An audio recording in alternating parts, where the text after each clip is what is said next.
Good morning बच्चों, कैसे हो बेटा आप लोग। आज पता है कौन सा दिन है?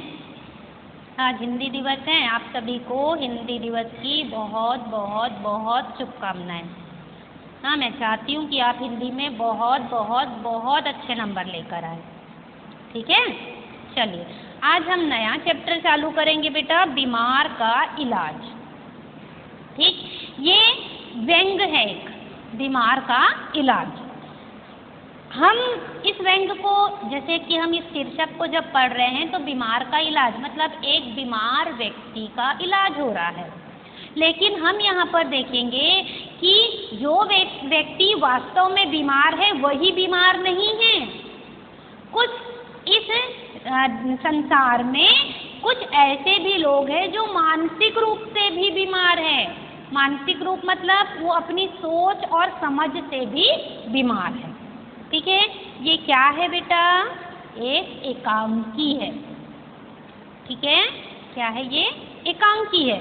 अब शायद आपको याद आ रहा होगा ना, हम जब क्लास में होते हैं तो कैसे पढ़ते हैं इस चैप्टर को, एकांकी या नाटक रहते हैं तो मज़ा आता है ना आप लोग को पढ़ने में।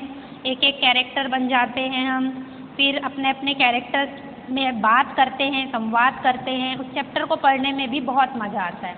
लेकिन आज हमारे साथ ऐसा नहीं होगा। आज मुझे ही पढ़ना है, मुझे ही सारे किरदार निभाना है, सिर्फ आप लोग को सुनना है। ठीक है बेटा, चलिए सबसे पहले हम यहाँ पे देख लेते हैं उदय शंकर भट्ट का जीवन परिचय। ये जो हमारी एकांकी है बीमार का इलाज, इसके एकांकीकार का नाम है उदय शंकर भट्ट। ठीक, सबसे पहले आप ऑब्जेक्टिव क्या बनाओगे बेटा? बीमार का इलाज कौन सी विधा है? तो कौन सी विधा है? एकांकी। ठीक, और फिर दूसरा क्वेश्चन, बीमार का इलाज एकांकी के एकांकीकार या रचयिता कौन है? तो कौन है? उदय शंकर भट्ट। ठीक है, चलिए उदय शंकर भट्ट का जन्म सन 1897 ईस्वी में उत्तर प्रदेश के बुलंदशहर जिले में हुआ था। अंडरलाइन कर लीजिए इसे। इनका जन्म 1897 उत्तर प्रदेश के बुलंदपुर शहर में हुआ था। ठीक है, इनके पूर्वज गुजरात से आकर यहाँ बस गए थे। कहाँ? उत्तर प्रदेश में। उनके घर का वातावरण संस्कृतमय था। संस्कृतमय मतलब यानी ज़्यादातर जो उनके घर बातचीत वगैरह होती थी या लिखते थे वो तो किस भाषा में बेटा? संस्कृत भाषा में, है ना। वे बचपन से ही संस्कृत के छंदों में रचना करने लगे थे, यानी इन्हें लिखने का बहुत शौक था।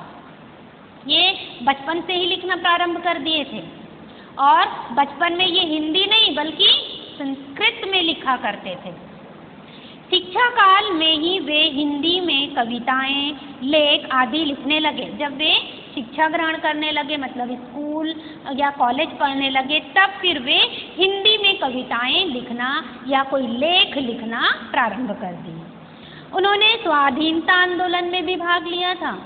देखो, हमने बहुत सारे यहाँ पे ऐसे राइटर पढ़े हैं जिन्होंने स्वाधीनता आंदोलन में भाग लिया था, है ना। देखते जाना भाई किस किस ने लिया था, तो अंडरलाइन कर लेना। स्वतंत्रता के बाद वे आकाशवाणी के परामर्शदाता और निदेशक भी रहे। किसके बाद? स्वतंत्रता आंदोलन में भाग लेने के बाद। जीविकोपार्जन के लिए उन्होंने सबसे पहले लाला लाजपत राय, जानते ना, लाला लाजपत राय के नेशनल कॉलेज जो कहाँ था? लाहौर में अध्यापन कार्य किया। जीविकोपार्जन मतलब अपनी जीविका चलाने के लिए इन्होंने सबसे पहले क्या किया? लाला लाजपत राय कॉलेज जो था वहाँ पे इन्होंने अध्यापन कार्य किया। बाद में फिर लाहौर के ही खालसा कॉलेज, सनातन धर्म कॉलेज आदि में भी अध्यापन किया। इसी समय उनमें नाटक लिखने की रुचि विकसित हो गई। वे अब नाटक लिखना चाहते थे। 28 फरवरी सन 1966 में इनका निधन हो गया। ठीक, इनकी रचनाएं तक्षशिला, युगदीप, अमृत और विष, मुक्तिपथ, स्त्री का हृदय, आनका, आदमी, मत्स्यगंधा, वह जो मैंने देखा, एक पंछी, कालिदास, आदि। ठीक, जितने मैंने बताई हूँ सिर्फ इतने ही देखना। भट्ट जी बहुमुखी प्रतिभा के धनी थे। बहुमुखी प्रतिभा मतलब क्या होता है इसका मीनिंग? बहुमुखी प्रतिभा मतलब हर एक चीज का नॉलेज होना इन्हें। उन्होंने बोलचाल की सरल भाषा एवं क्षेत्रीय शब्दावली का खुलकर प्रयोग किया। क्षेत्रीय मतलब ग्रामीण शब्दावली का प्रयोग भी किया। अभी हम ये चैप्टर भी पढ़ेंगे ना, तो देखना इसमें अपने को मिलेगा। ठीक, उन्होंने नाटककार के रूप में ख्याति प्राप्त की। ये ज्यादातर नाटककार के ही रूप में जाने जाते हैं। अपनी एकांकियों में भट्ट जी ने समाज में प्रचलित जन जीवन की समस्याओं को प्रस्तुत किया है।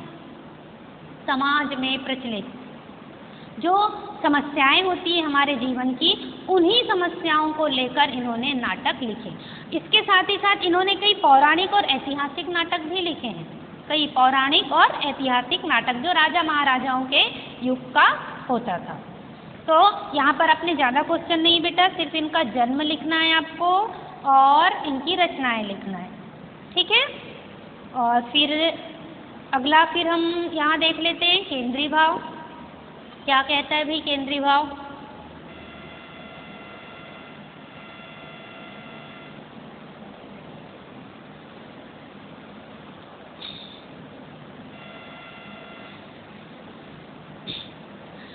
इस एकांकी में एक मनोरंजक घटना का वर्णन किया गया है। मनोरंजक मतलब ये जो हम एकांकी पढ़ेंगे इसमें एक ऐसी घटना का वर्णन है जो हमारा मनोरंजन करेगी। घर में आया हुआ मेहमान बीमार पड़ गया है। हम ऐसे एक परिवार के बारे में यहाँ पढ़ने वाले हैं जिसमें एक मेहमान आया है और वो मेहमान जो है वो बीमार पड़ गया है। घर वाले अपनी रुचि और सलाह के अनुसार अलग अलग तरह से इलाज करवाते हैं। किसका? उस मेहमान का। अब यहाँ देखो, घर वाले मतलब उस घर में जो लोग हैं जिसके यहाँ मेहमान आया है, सभी लोग जितने भी लोग होंगे वहाँ, ठीक है, 4, 5, 6, 7 जितने, सब अपने अपने रुचि और सलाह के अनुसार बेचारे उस बीमार व्यक्ति का इलाज कराना चाहते हैं।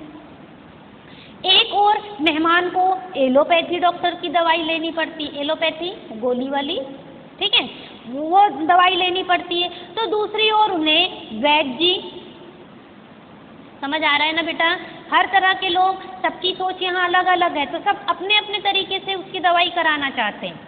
कोई एलोपैथी डॉक्टर को बुला रहा है, कोई वैद्य जी को बुला रहा है, तो कोई मंदिर के पुजारी को वो पानी जो रहता है ना, जल सींचना जो कहते हैं, छिड़कना, हाँ, उससे उसकी जो बीमारी है वो दूर करना चाहते हैं। तो और भी ऐसे व्यक्ति है उस घर में जो कोई होम्योपैथी डॉक्टर पर विश्वास करता है, जो होम्योपैथी डॉक्टर की दवाई जो है उस बीमार व्यक्ति से उनके लिए करवाना चाहता है। तो हमने यहाँ देखे 1, 2, 3, 4, हमने यहाँ देखे 4 प्रकार से इलाज कराना चाह रहे हैं उसका। अब बेचारा आप सोच के देखो उस बीमार की क्या हालत होगी, किसकी दवाई खाए वो, है ना? नौबत यहाँ तक आ जाती है कि बीमार मेहमान के इलाज को लेकर घर के स्वामी और उसकी पत्नी में आपस में झगड़ा हो जाता है। यानी कैसे कि जो घर का जो स्वामी है वो बोलता है कि नहीं, जो ये मेरे कहे अनुसार इसका इलाज होगा, और इस स्वामी की जो पत्नी है वो बोलती है नहीं, तुम्हारे अनुसार नहीं, उसका इलाज तो मेरे अनुसार होगा। तो इस प्रकार से इन दोनों में झगड़ा हो जाता है। अब इन सब के बीच बेचारा बीमार की दयनीय स्थिति देखते ही बनती है। अब वो जितना तो बीमारी से बीमार नहीं ना, वो इनकी सोच से ज़्यादा बीमार हो गया। इस एकांकी में लोगों की विभिन्न प्रवृत्तियों की ओर एक व्यंग्यपूर्ण संकेत किया है, व्यंग्य बताया है, और वही व्यंग्य जो है हमारा मनोरंजन करता है। ठीक है, हम इसके पात्र देख लेते हैं। हमारी कहानी, हमारी जो इस एकांकी है इसमें कौन कौन से पात्र हैं?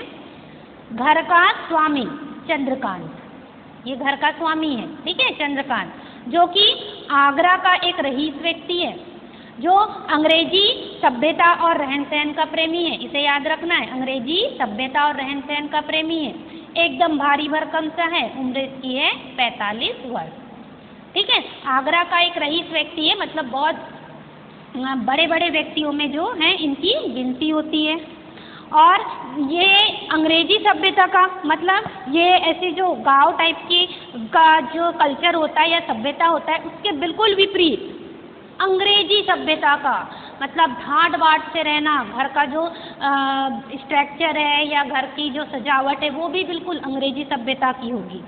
उसका उठना बैठना खाना पीना सोना बोलना सब अंग्रेजी सभ्यता का है। ठीक है, फिर हम देखेंगे कांति, चंद्रकांत का बेटा। ठीक है, चंद्रकांत का ये बड़ा बेटा है और इसकी उम्र है लगभग 21 से 22 वर्ष। ठीक, फिर हम देखेंगे एक कैरेक्टर मिलेगा विनोद। विनोद जो है कांति का मित्र है।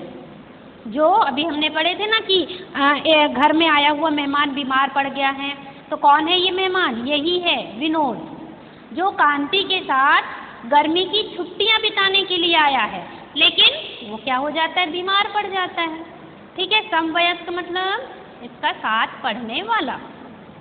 फिर हम देखेंगे एक कैरेक्टर शांति। शांति यहाँ ये लड़की नहीं है बेटा, लड़का ही है, कांति का भाई शांति। ठीक है, सरस्वती। अब ये आई हमारी जो एकांकी है इसको बड़ी मजेदार बनाने वाली सरस्वती। सरस्वती जो है वो चंद्रकांत की पत्नी है और कांति और शांति की माँ है। कांति की माँ अपने पति से सर्वथा भिन्न, दुबली पतली, पुराने विचारों की, पूरी तरह से अपने पति के विपरीत है। देखो, सबसे पहले हमने चंद्रकांत का शरीर के बारे में बात किए थे, तो भारी भरकम सा है, मोटा हट्टा कट्टा है, और वहीं इसके विपरीत उसकी पत्नी दुबली पतली है। फिर हमने एक चीज देखे थे कि चंद्रकांत जो है अंग्रेजी सभ्यता और रहन सहन का प्रेमी है, और यही हम देखेंगे सरस्वती जो पुराने विचारों वाली स्त्री है। ठीक, एकदम विपरीत। फिर एक और कैरेक्टर है अपना प्रतिमा। प्रतिमा जो है सरस्वती की बेटी है, यानी चंद्रकांत और सरस्वती की बेटी, कांति की बहन, एकदम मोटी है, उम्र है इसकी 24 वर्ष।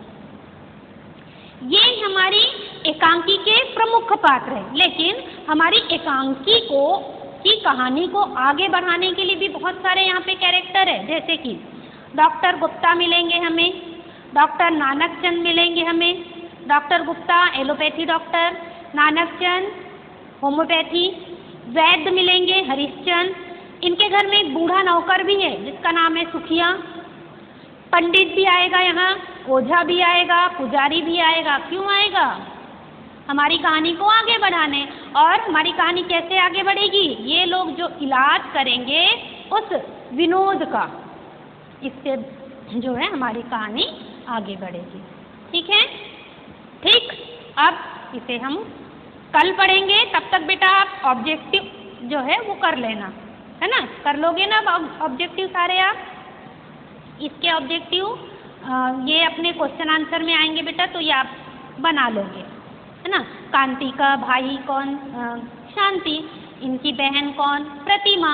इनके पिताजी का नाम चंद्रकांत, उनकी माताजी का नाम सरस्वती। कांति का मित्र कौन है? विनोद। क्लियर है? ठीक, चलिए, ओके बेटा, बाय।